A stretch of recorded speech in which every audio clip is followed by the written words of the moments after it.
rope. Let's just get right into it today because we are joined by the one, the only Tyler Henry. Oh, hello, David. Thank you for having me. I'm so excited to be here. It's our first time ever being interviewed by you, so I'm excited to jump in. I am excited you are here also. Like, what is up? I mean, listen, you're in the middle of your live tour, an evening of hope and healing with Tyler Henry. I know your next gig is not until the end of June. It's in Oklahoma. So are you enjoying this time off? What are you up to today? Oh, it's been a lot of fun. We recently, over a year ago now, had the show Life After Death on Netflix premiere, which was an incredible journey. It did show a little bit about the tour that I do and traveling the country, doing group readings, and have stayed plenty busy with that. And then in the past month, we got nominated for an Emmy for the show. So it's been a lot of fun and just being able to travel across the country and meet a lot of different people. I saw you guys were nominated. Like, how does that feel to be nominated for an Emmy? I mean, that's pretty major. I didn't even know that was a thing. I guess I just never really thought about it. And I was like, I didn't really know the difference between an Oscar, a Grammy, and an Emmy. So I'm novice in my understanding there, but we're getting there. Well, I have actually had the pleasure of attending. I think I attended your live show twice. I've definitely attended it once Oh my in New Jersey. So, I mean, tell people people that haven't been to your live show, like tell them what they can expect. Sure. Well, I'm glad you were able to make it. If you're around next time, I'd love to hook you up with some tickets. But basically, the show focuses on me just kind of briefly explaining what brings me to the stage and a little bit about my story. And then I focus on the most important things people need to know to get the most out of the readings. And then I focus on the audience. I do readings for people at random. It doesn't matter whether you're seated in the front row or the back row, it's pretty equal opportunity. And we never know what's going to happen. It's always completely random. And the information that comes in is always just as surprising to me as it is for the people I'm reading. And there is an element of seeing the process live, I think, in an unedited way, which does add some value to the process and just being able to witness it. Well, I have to say, I split my time now between New York and LA, but I am a true and tried New Yorker. So, not to stereotype it, I am not an expressive person. I am not an overly wear my emotions on my sleeve person. But going to your live show, I had tears in my eyes. So, people need to bring tissues. Thank you so much. And we provide them too. We whip them out, we give them to people. we got to wear a waterproof mascara before. It's true. I mean, so, when people come to you for a live reading, either like on Hollywood Medium or Life After Death or, at one of your live shows, like, is there an overarching theme like that people are kind of coming to you? I mean, is it closure? Is it unanswered questions? Do you find one thing kind of most people want out of every reading? I used to think that it was closure, but as I've gotten a little older and done more readings, I found that people are really just looking for validation of either the bond that continues and that exists between them and someone that they've lost, or validation that they're on the right track, or that they have more answers than maybe they feel they have. So, different people, of course, come for different things, but I think everyone is looking to feel seen, to feel understood.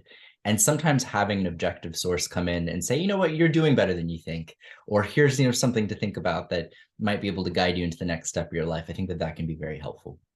What about, because we've seen this on both of your shows and like the live readings where, someone maybe just lost, like recently or semi-recently, like someone very close to them. And then, they want to obviously hear from that person, but, the distant relatives, cousins, friend comes through.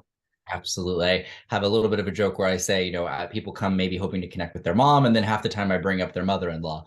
And I, as the messenger, as a medium, really have no control over what connections I make as much as I just have to relay what I'm getting. But even if I can't make a connection, as there have been times where I absolutely have not been able to, there's still something to be said, I think, about the value that anybody can show up. The fact that anything comes through, I think, substantiates that those we yearn to connect with or hope to hear from, that they are there, even if they're not necessarily delivering a message. How do your readings at your live show differ from the ones you do like in private or on TV? Is it, I mean, I imagine, and is there a lot of like I would imagine there's a lot going on, right? Like there's a lot of Always. voices that are going through when you're in this big auditorium. Absolutely. I think in doing it now for a few years, time management is really the main difference. When I'm in an audience setting, I have to be mindful of the amount of time I'm spending with each person because the clock is ticking and time is of the essence. And so that kind of makes it more of a little bit of a marathon, not a pace. And that can definitely kind of change how I allocate energy versus a one-on-one reading. I tend to be able to just kind of go balls to the wall, focus on, all of everything coming through at once. And I kind of deplete myself a little bit more quickly when I do one-on-one readings. What about people that come to your live show? This whole object, which we've seen on both Life After Death and Hollywood Medium, like, does that help? Like, should people bring live objects, or that doesn't necessarily help? Because listen, people are sitting in the audience, right? And a lot of them want to be chosen. Absolutely. I will say physical objects just act as physical reminders, and stuff is just stuff at the end of the day, but it's really what we associate with it that I think often makes the difference. And so I do encourage people to, if they come to a group reading or any medium experience, write little notes to your loved one, conceal them in your pockets, bring something that only you have. It gives the medium an opportunity to potentially kind of hone in and connect to things that there's no way they could know, and then could really substantiate the experience. But I've had countless times, even in my last live show, where a girl was holding on. She had like a bunch of bundles of clothing. She was wearing a lot of clothing. She was holding clothing, and I acknowledged that this brother for her was bringing up his jacket, and that was indeed the very object she was holding in her hand. So it's things like that that allow for that validation to take place, and it helps to bring an object.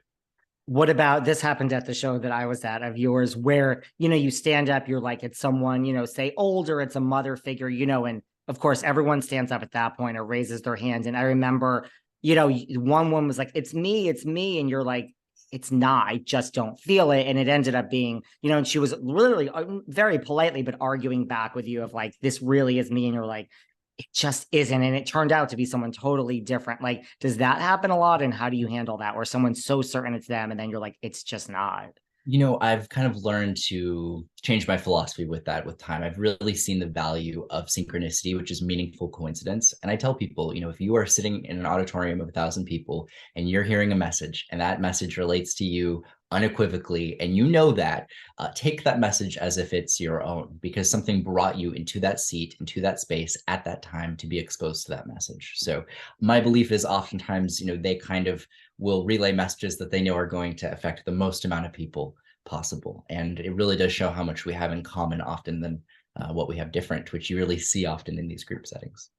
And what about, just staying on the live show for a second, like, is eye contact, does that help? If someone doesn't want a reading, and just because I've seen that happen too in your shows, where the person's sitting there and they're like, please don't call on me. I don't want it. I don't want to engage with someone's husband, or, how does that all work? It can definitely be interesting, when we do these old theaters, particularly in New England, half the time the lighting is so bad you can't even see the people being read.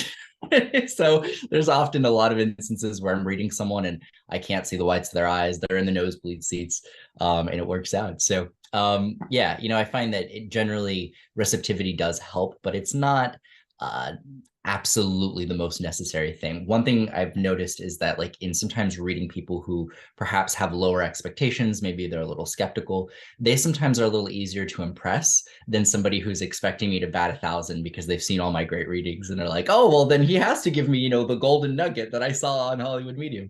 So sometimes it actually helps when people maybe aren't sure what to expect. It makes it easier to meet that kind of fluid expectation.